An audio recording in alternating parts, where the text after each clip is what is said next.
खत्े में जंग, अंदरूनी और बैरूनी चैलेंजेस के बावजूद मुआशी कारकर्दगी अच्छी रही। मुआशी तरक्की की शरह 3.7% रही। वजीर खजाना मोहम्मद औरंगजेब ने कौमी इक्तिसादी सर्वे पेश कर दिया। कहा, ज़राई शोबे में तरक्की की शरह 2.9, बड़ी सनतों की पैदावार 6.1% रही। 22 में से 16 सनती शोबों में मुस्बत ग्रोथ देखने में आई। फीकस आमदनी $1,902 हो गई। बजट खसारा 2.7% से कम होकर 0.7% रह गया।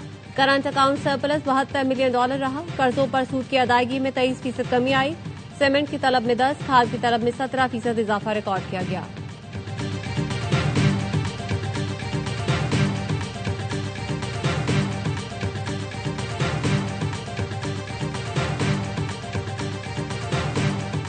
एफबीआर ने मजबूरी तौर पर $32.6 अरब का रेवेन्यू इकट्ठा किया। चेयरमैन एफबीआर राशिद लंगड़ियाल का कहना है, जून 2025 में $31.9 बिलियन रेवेन्यू जमा हुआ था। वफाकी वजीर एहसन इकबाल कहते हैं, हमें अपनी गलतियां दुरुस्त करना होंगी। इतनी मार खाने के बाद तारीख से सबक सीख लेना चाहिए। मुआशी इस्तेहकाम के लिए पॉलिसियों का तसलसल नागुज़ीर है।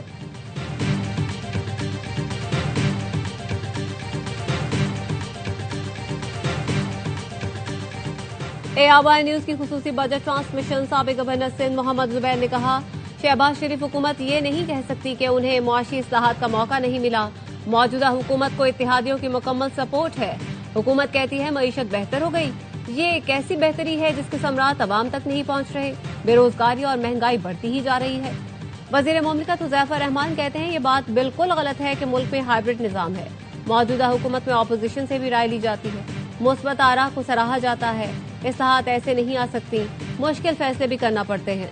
माहिर मईशत अशफाक तोला बोले, बार बार पॉलिसी तब्दील होने से बहुत नुकसान होता है। पॉलिसी का तसलसल होना चाहिए।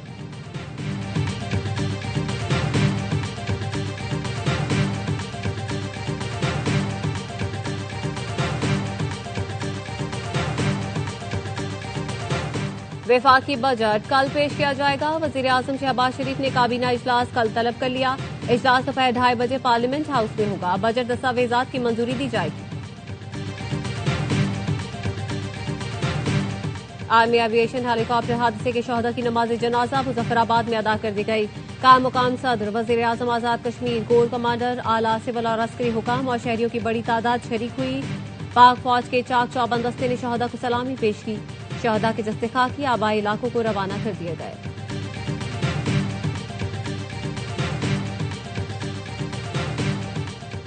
पीटीआई रुकन कौमी असम्बली इकबाल आफरीदी की रुकनियत मुअत्तल ऐवान से निकाल दिया गया। स्पीकर अयाज सादिक ने कहा, इकबाल आफरीदी ने सिक्योरिटी एहलकार पर हाथ उठाया। ऐसे अरकान को किसी सूरत रियायत नहीं दी जाएगी। इकबाल आफरीदी मौजूदा सेशन में शिरकत नहीं कर सकेंगे।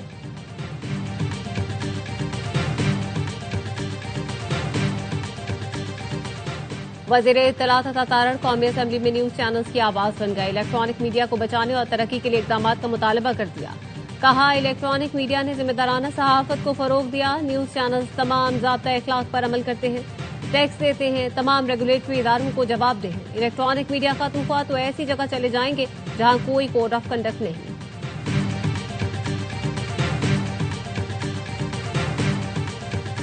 और अनमोल पिंकी के बाद एक और कोकेन गैंग का सरगना शाह फहद गिरफ्तार। जराये का कहना है, कोकेन डीलर शाह फहद का नाम मारूफ अदाकार के बेटे की तफ्तीश में भी सामने आया था। शाह फहद कोकेन और वीड की फरोख्त के बड़े धंधे में मुलव्वस है। मुलजिम सोशल मीडिया के जरिए डांस पार्टियों में ऑनलाइन मनशियात सप्लाई करता था।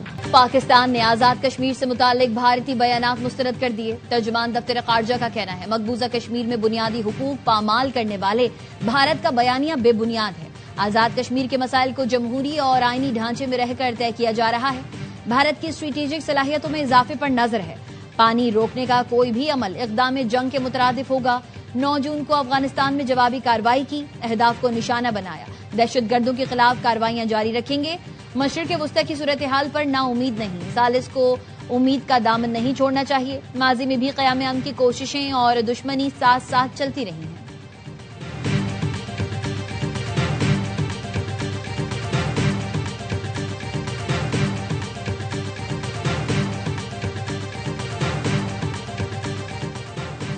वज़ीर आज़म शहबाज शरीफ से वज़ीर खजाना मोहम्मद औरंगजेब की मुलाकात। वज़ीर खजाना ने वज़ीर आज़म को इक्तिसादी सर्वे की रिपोर्ट पेश कर दी।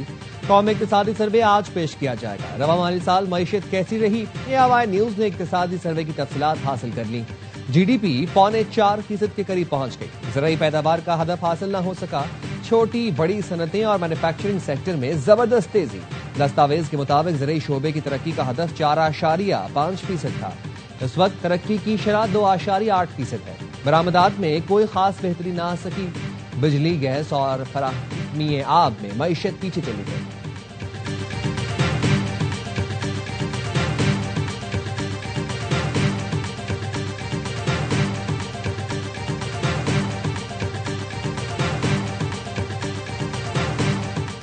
आइंदा माली साल के बजट का हजम 18,000 अरब रुपए होने का इम्कान। तनख्वाहों में 10% इजाफा। तनख्वाहदार तबके को इनकम टैक्स में छूट मिल सकती है। सालाना 12 से 22 लाख आमदन पर टैक्स में कमी का इम्कान। सुपर टैक्स में कमी का इम्कान। कॉर्पोरेट इनकम टैक्स कम नहीं होगा। टैक्स वसूलियों का मजमूई हदफ 15,264 अरब रुपए मुकर्रर किए जाने का इम्कान।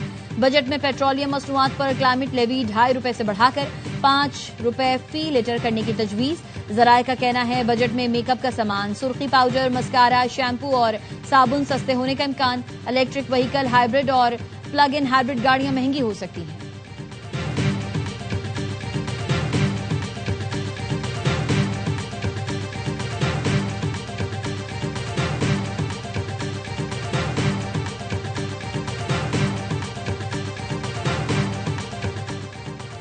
आने वाला बजट अवाम दोस्त नहीं होगा। चेयरमैन तहरीक इंसाफ बैरिस्टर गौहर अली खान कहते हैं हुकूमत ने अपने खराजात कम ना किए। महंगाई का बोझ सिर्फ अवाम पर डाला जा रहा है। 4 साल की कारकर्दगी देख लें, उन्होंने हर शोबा तबाह कर दिया।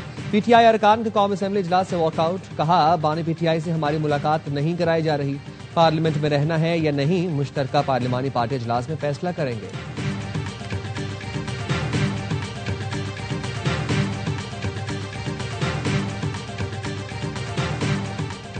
गिलगित बल्तिस्तान में पीपल्स पार्टी और नून लीग के वफूद की मुलाकात। हुकूमत साजी के मुमकिन फार्मूलों और सियासी ताउन पर तफसीली गुफ्तगू।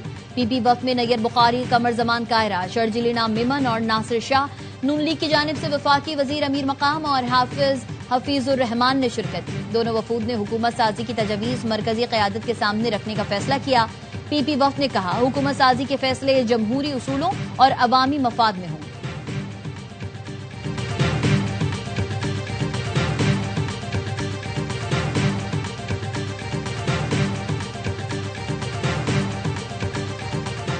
वजीर आजम शहबाज शरीफ की जानिब से 10 अरब हर्जाने के केस में बानी पीटीआई की नजरसानी अपील मंजूर।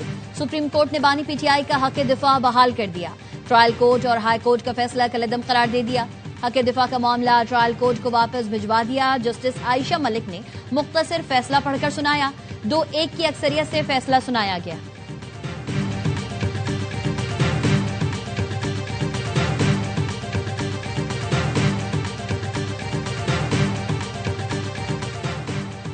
और आजाद कश्मीर की आवाम ने कलअदम एक्शन कमेटी की एहतजाजी कॉल मुस्तरद कर दी। तमाम शहरों में हालात मामूल के मुताबिक रवाना। आजाद कश्मीर में अमन खराब करने और अफवाहें फैलाने वाले अनासर के अजाइम खात्मे मिल गए। मुजफ्फराबाद, मीरपुर, रावलाकोट समेत दीगर अजला में कारोबारी मराकज मामूल के मुताबिक खुले हैं। ट्रैफिक की आमदोरफ्त फाल। तालीमी सरगर्मियां भी बदस्तूर जारी।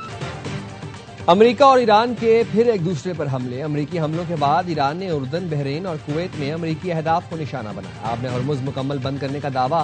पाकिस्तान इनकलाब के मुताबिक आपने हरमुज अमेरिकी बहरी जहाज पर मिसाइल हमले और अमेरिका के 18 अहदाफ को निशाना बनाया। इराक में अमेरिकी रडार सिस्टम, कुवैत के अल-इस्लाम और अहमद अल जाबिर बेसिस पर हमले किए। बहरीन के शेख ईसा एयरबेस को भी टारगेट किया गया। उर्दन के एयरबेस पर अमेरिकी लड़ाका तैयारों को निशाना बनाया, जिनमें F-35, F-15 और F-16 शामिल हैं।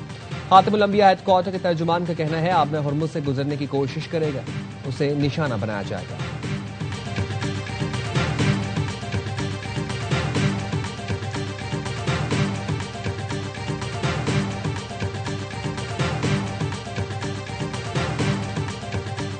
सदर ट्रंप की हिदायत पर ईरानी अहदाफ पर हमले मुकम्मल कर लिए। अमरीकी सेंट्रल कमांड का कहना है ईरान के मवासलाती और फजाई दिफाई निजाम को निशाना बनाया।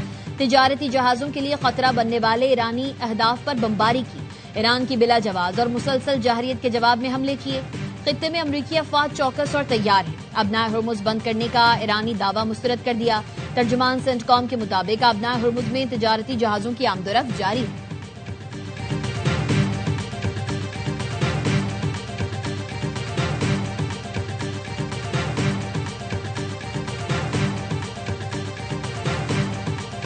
hit them hard yesterday, and we're going to hit them again hard today. We were really close to a deal, but they keep tapping us along. They dealt with some very stupid precedents. I'm embarrassed to say it. Some very stupid people were sitting here. I gave them a break at the request of Pakistan, Field Marshal, Prime Minister of Pakistan. Great. Iran ने मुझसे कहा है बमबारी रोक दो। अमेरिकी सदर Trump कहते हैं ईरान पर बमबारी जल्द रुक जाएगी। ईरानी फिजाओं में अमेरिकी लड़ाका तैयारे परवाज कर रहे हैं। ईरान पर हमलों में इसराइल शामिल नहीं था। वज़ीर आज़म शहबाज शरीफ और फील्ड मार्शल आसिम मुनीर अब भी जंग रोकने के लिए काम कर रहे हैं। दोनों मेरे बहुत अच्छे दोस्त हैं। हम ईरान के साथ एक बामकसद मुआहिदा चाहते हैं। ईरान को अब डील पर दस्तखत कर देने चाहिए। अमेरिकी वज़ीर जंग पीट हेग्सेथ का कहना है हमले अमेरिकी फौजी मफादात को आगे बढ़ाएंगे, सिफारती पोजीशन मजबूत करेंगे। ईरान के पास अब भी मौका है एक बेहतर मुआहिदे की तरफ आए।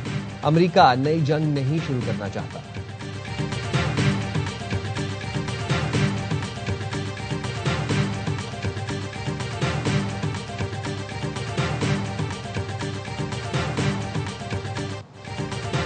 अमेरिका ने ईरान की मजीद 9 शख्सियात और इदारों पर पाबंदी लगा दी।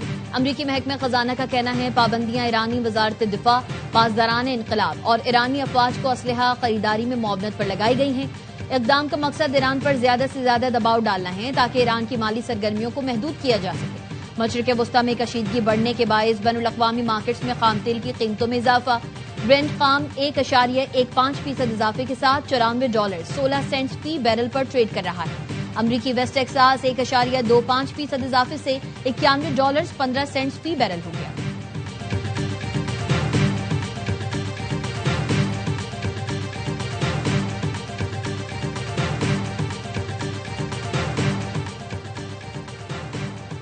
अमेरिकी फौज की खलीज ओमान में भारतीय टैंकर के खिलाफ कार्रवाई। सेंटकॉम ने बताया भारतीय टैंकर को नाकाबंदी और अहकामात की खिलाफ वर्जी पर निशाना बनाया गया।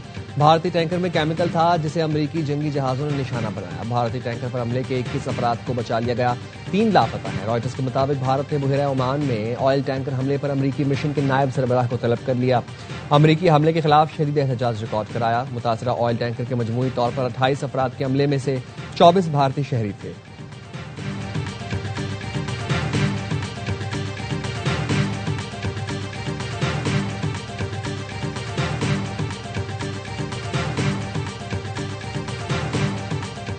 पाकिस्तान का मशरिक़ वस्ता में हालिया कशीदगी पर शदीद तशवीश का इजहार। तर्जुमान दफ्तर खारजा का कहना है इसराइल और लबनान में जंगबंदी अमरीका की बदौलत मुमकिन हुई जो मस्बत पेशरफ्त है। रवा हफ्ते लबनानी फौज के कमांडर इन चीफ ने पाकिस्तान का इंतहाई अहम दौरा किया। नायब वज़ीर आज़म इसहाक डार और तुर्क वज़ीर खारजा की टेलीफोनिक गुफ्तगू हुई। खित्ते की मजमूई सूरत हाल और अमनो सलामती के उमूर पर गौर किया। सोमालिया में बहरी कज़ाकों ने पाकिस्तानी शहरियों को यरगमाल बना रखा है। बदकिस्मती से हर मुमकिन कोशिश के बावजूद शहरियों की रिहाई मुमकिन ना हो सकी। नायब वज़ीर आज़म ने 2 रोज कबल सोमाली वज़ीर खारजा से भी बात की। सोमाली हुकूमत मकामी कबाइल और जहाज के मालिक से राबते में है।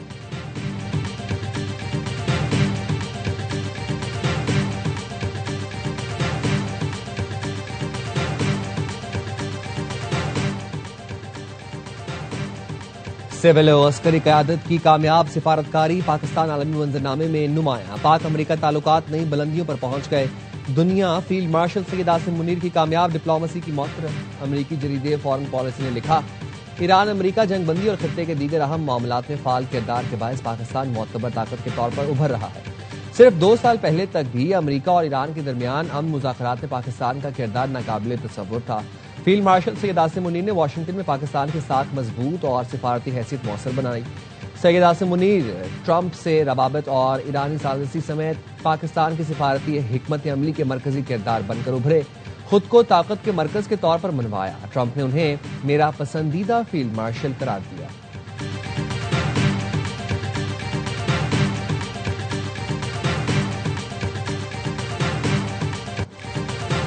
चीफ जस्टिस याहिया अफरीदी की ज़ेरे सदारत जुडिशल कमीशन का इजलास आज होगा।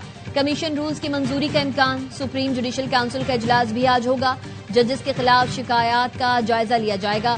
कौमी अदालती पॉलिसी सास कमेटी का इजलास भी होगा। अदालती रिफॉर्म्स का जायजा लिया जाएगा।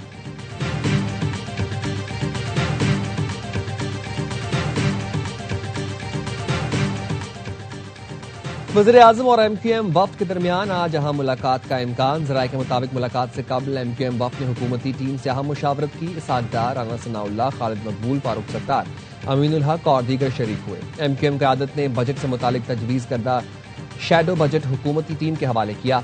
MQM ने 140A पर अमल और उसके लिए 28वीं तरमीम लाने का टाइम फ्रेम मांग लिया।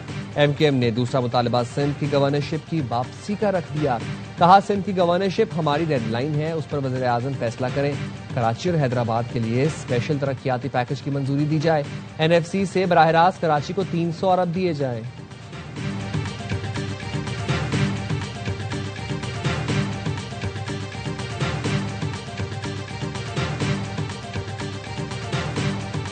सवाल होना चाहिए जो बजट पेश करने जा रहे हैं उनकी कारकर्दगी क्या रही। असद उमर कहते हैं, हुकूमती आदाद-ओ-शुमार के मुताबिक मईशत की रफ्तार आबादी की रफ्तार से भी कम है। तारीख में इससे बदतरीन कारकर्दगी कभी किसी हुकूमत की नहीं थी। फवाद चौधरी का कहना है, नून लीग और पीपल्स पार्टी की पार्टी चल रही है। 28वीं तरमीम मुल्क की जरूरत है। दो खानदानों ने सबको बेवकूफ बना रखा है। अलीमा खानम कहती हैं, बानी PTI को जेल में किताबें नहीं दी जा रही, वो कैद तन्हाई में है। उनके हुकूक मांगना तहरीक इंसाफ की सियासत में मुदाखलत है तो करेंगे। अचकजई और वजीर आला सोहेल आफरीदी से भी कहा है वो बानी PTI के लिए कुछ करें।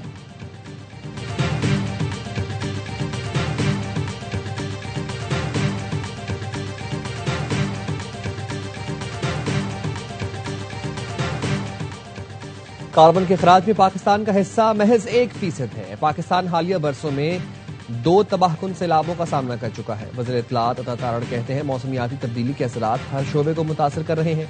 माहौलियाती तहफ़्फ़ुज़ कौमी और आलमी तरजीहात में शामिल होना चाहिए।